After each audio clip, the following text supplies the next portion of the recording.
என்ன மனுஷங்களுக்குலாம் எவ்வளோ தோராயமாக அவ்வளோ லைஃப் ஸ்பேன் சொல்லுவோம்ல, எத்தனை வருஷம்? 70-80 வருஷம் இல்லையா? இப்போ இது வந்து இதை போல் 10 ஜெனரேஷனை பார்த்துருக்கு. நாமெல்லாம் என்ன நினைப்போம்னா, நாம் பெரிய ஆள், நமக்கு அது தெரியும் அது தெரியலாம் நினைப்போம். ஆனால் இந்த மரம் நம்மளை போல் 10 ஜெனரேஷனை பார்த்துருக்கு. உங்கள் அப்பாவை பார்த்துருக்கு, உங்கள் தாத்தாவை பார்த்துருக்கு, உங்கள் தாத்தாவோட அப்பாவை பார்த்துருக்கு, தாத்தாவோட தாத்தாவை பார்த்துருக்கு. இதை போல் கிட்டத்தட்ட 10 ஜெனரேஷனை இது பார்த்துருக்கு இந்த மரம். இந்த மரத்தின் கீழே நம்ம பறவைகளின் இந்திய பறவைகளின் தந்தைன்னு சொல்லுவோம்ல, டாக்டர் சலீம் அலி, அவர் வந்து இங்கே வந்திருக்காரு. அதே போல் நம்ம நாட்டினுடைய மகாத்மா காந்திஜி இருக்கார்ல, நம்ம தேச தந்தைன்னு சொல்கிறோம்ல, அவர் வந்து இந்த மரத்தின் கீழே ப்ரேயர் கண்டக்ட் பண்ணிருக்காரு. இங்கே ஒரு மீட்டிங் போட்டிருக்காரு, இங்கே இந்த மரத்தின் கீழே நடத்திருக்காரு. அதே போல் வந்து இந்த மரம் வந்து ஒரு ஒரு ஒரு ஐகான் சொல்லுவோம்ல, ஒரு முக்கியமான ஒரு இதுன்னு சொல்லுவோம்ல. ராஜபாளையம்னா நிறைய இதெல்லாம் சொல்லுவோம். ராஜபாளையம் நாயை பற்றி சொல்லுவோம், மாம்பழம் பற்றி சொல்லுவோம். அதே போல் இந்த மரமும் வந்து இந்த ராஜபாளையத்துக்கு ஒரு பெருமையை தரக்கூடிய ஒரு இது. கிட்டத்தட்ட வந்து 700 வருஷத்துக்கு முந்தினது. இது வந்து நம்ம இலவம் பஞ்சு மரம் இருக்க தெரியுமா, இலவம் பஞ்சு இருப்பாங்கல்ல, அந்த மரத்தினுடைய ரிலேட்டிவ், அதனுடைய க்ளோஸ் ரிலேட்டிவ். ஓகே, இது வந்து ஆப்பிரிக்காவில் இருக்குது, அதே போல் ஆஸ்திரேலியாவில் இருக்குது. நம்ம நாட்டுக்கு வந்து இது இன்ட்ரடியூஸ் பண்ணப்பட்டதுன்னா, அதாவது ஒரு யாராவது வந்து இப்போ நம்ம நாட்டில் நிறைய பேர் ஆப்பிரிக்கா போகிறாங்க, ஏன்னா ட்ரேடு வியாபாரம் பண்ணுறதுக்கு. எங்கள் வீட்டிலே பார்த்தீங்கன்னா எங்கள் தாத்தா வந்து அந்த காலத்தில் வந்து அங்கே போய் ஆப்பிரிக்காவில் இருந்து அங்கே வியாபாரம் பண்ணி அங்கேயே இறந்துட்டார். அவர் பாடி கூட இங்கே கொண்டு வர முடியல, ஏன்னா பியாட்டா அங்கே முதல்ல அவ்வளோ இதெல்லாம் கிடையாது, ஃபெசிலிட்டிஸ்லாம் கிடையாது. ஸோ அதனால் அங்கேயே அது பறி பண்ணிட்டாங்க.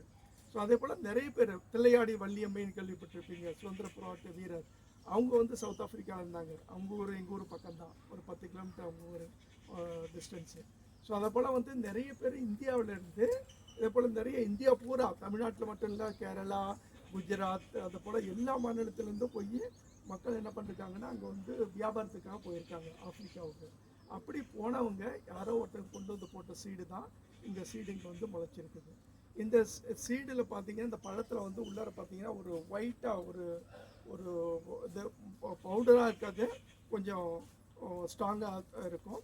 அதை உடச்சி உள்ளே போட்டு தண்ணியில் போட்டிங்கன்னா கரைஞ்சிரும். அந்த இதை வந்து இப்போ நம்ம புளி போட்டு பானகம் பண்ணுறாங்கல்ல, அதே போல் பண்ணி நீங்கள் வந்து அதில் கொஞ்சம் இனிப்பை சேர்த்து நீங்கள் அதை குடிக்கலாம். குடிச்சிங்கன்னா உங்களுக்கு விட்டமின் சி நிறைய இருக்குது. அதே போல் பார்த்திங்கன்னா வந்து இன்னும் கால்சியம் நிறைய உள்ள ஒரு சத்து உள்ள ஒரு பழம். அந்த பழம் கிட்டத்தட்ட பார்த்திங்கன்னா ஒரு 30 சென்டிமீட்டர் நீளம் இருக்கும். இப்போ இங்கே அன்ஃபார்ச்சுனேட்லி எய்தர் ஏஜ் கூட ஒரு காரணமாக இருக்கலாம். 700 வருஷங்கிறது மரத்துக்கு ஒரு பெரிய வயசு இல்லை. இது கிட்டத்தட்ட 2000-3000 வருஷம் வரைக்கும் உயிரோடு இருக்கும் அப்படின்றாங்க. ஸோ அப்படி பார்க்கும்பொழுது ஒரு பெரிய ஏஜ் ஒரு ஃபேக்டர் இல்லை. பட் பழம்லாம் பார்த்தீங்கன்னா இவ்வளோ பெருசாக வருது, ஒரு 10 சென்டிமீட்டர் மேக்ஸிமம் அவ்வளோ லெங்க்த்தாக வருது. அதில் ஒரு 4 சீட் இருக்கும், அவ்வளோதான். இதே இது நீங்கள் அமெரிக்கன் காலேஜ் மதுரைக்கு போனீங்கன்னா ஒரு 2 மரம் இருக்குது அவங்க கேம்பஸில். ஒரு மரம் நல்லா காய்க்குது. ஃப்ரெண்டு ஒருத்தர் அங்கே ஒர்க் பண்ணுறாரு, அவர்கிட்ட கேட்டேன். கிட்டத்தட்ட பழம் கேட்டேன். அப்புறம் போய் நம்ம விதை எடுத்துகிட்டு வந்தேன். கிட்டத்தட்ட ஒரு 30 சென்டிமீட்டர் நீளம் இருக்கும் அந்த பழம். இது வந்து நல்லா ஸ்ட்ராங்காக இருக்கும். அந்த புளியம்பழம் மட்டும் அதனுடைய ஓடு வந்து ஸ்ட்ராங்காக இருக்கும். புளியம்பழத்தை விட ஒன்றும் ஸ்ட்ராங்காக இருக்கும். நீங்கள் சுற்றி வச்சு தான் உடைக்கணும். உடைச்சா தான் அதை நீங்கள் உடைச்சி எடுக்க முடியும். ஸோ அது முளைப்பு திறன் இருக்கா சார்? முளைப்பு திறன் இருக்குது. முளைக்கக்கூடிய ரீப்ரொடக்ஷன் பண்ண முடியுதா சார்? பண்ண முடியும். அவங்க என்ன பண்ணுறாங்கன்னா சீடை லேசாக தேய்ச்சிட்டாங்கன்னா அந்த உள்ளார உள்ள அந்த இது தெரியும் உங்களுக்கு, தாமரை விதையை போடுற மாதிரி. ஆமாம். அதே போல் கொஞ்சம் தேய்ச்சி போட்டிங்கன்னா உடனே வரும். அப்படி இல்லாட்டினாலும் நீங்கள் தண்ணியில் ஊற போட்டிங்கன்னா சீட்ஸ் கலெக்ட் பண்ணி வச்சிருக்கீங்களா சார்? இந்த மரத்தில் வந்து 4 சீடு தான் கிடைக்குது ஒரு பழத்துக்கு. அதனால் நாங்கள் இதை ட்ரை பண்ணி பார்த்தோம். அது முளைக்கிறது இல்லை. கிடைக்குது, காய் கிடைக்குது, விதை கிடைக்குது, பட் முளைக்கிறது இல்லை. ஆனால் நான் அமெரிக்கன் காலேஜ்லேருந்து எடுத்துகிட்டு வந்தேன். ஒரு பழத்தை உடைச்சு பார்க்கும்போது ஒரு 80-90 சீட் இருக்குது. அந்த சீடு வந்து புளியங்கொட்டையாட்டு இருக்கும். புளியங்கொட்டையை வந்து சாப்பிடுவாங்க தெரியுமா?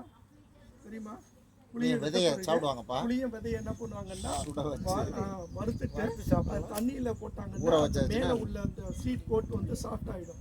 அதை எடுத்துட்டு உள்ளார வெள்ளையா அந்த பருப்பு இருக்கும், அது சாப்பிடலாம், இடக்கடலை மாதிரி இருக்கும். ஆமாம். இதே போல் வந்து ஆப்பிரிக்காவில் இந்த மரத்தினுடைய சீடையும் வந்து மக்கள் வந்து சாப்பிடுவாங்க, வறுத்து சாப்பிடுவாங்க. அவங்க கையில் எடுத்துகிட்டு போவாங்க.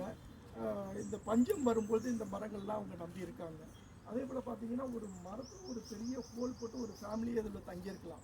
அதாவது இங்கே நம்ம ஈவன் டச் பண்ணுறது கூட அலோவ் பண்ண மாட்டோம். ஏன்னா எங்களுக்கு வந்து ஒரு இது வந்து ஒரு காவல் நினைவு சின்னமா வச்சிருக்காங்க. எங்கள் நினைவு சின்னமாக வச்சுருக்கோம் எங்கள் ஸ்கூலில். பட் அவங்க நாட்டில் என்ன பண்ணுறாங்கன்னா ஒரு ஹோல் போட்டு அதுக்குள்ளே ஒரு ஃபேமிலியே தங்கலாம், அந்தளவுக்கு இடம் இருக்கும். அப்புறம் வந்து இந்த பயன்கள்லாம் சொன்னேன், அதெல்லாம் அதுக்கு பயன்படும். நம்ம நாட்டில் ராம்நாட்டில் வந்து தமிழ்நாடு ஃபாரஸ்ட் டிபார்ட்மெண்ட்டு ஒரு மரம் இருந்தது. அதை வந்து அவங்க ஒரு நர்சரி போட்டு, நர்சரினா நாட்டாங்கல் பண்ணை போட்டு நிறைய பேருக்கு கொடுத்தாங்க. அப்புறம் பார்த்தீங்கன்னா எக்மோரில் ஒரு ரயில்வே ஸ்டேஷனில் ஒரு மரம் இருக்குது. அதே போல் அங்கே ஒரு ஹாஸ்பிட்டலில் ஒரு பெரிய மரம் இருக்குது.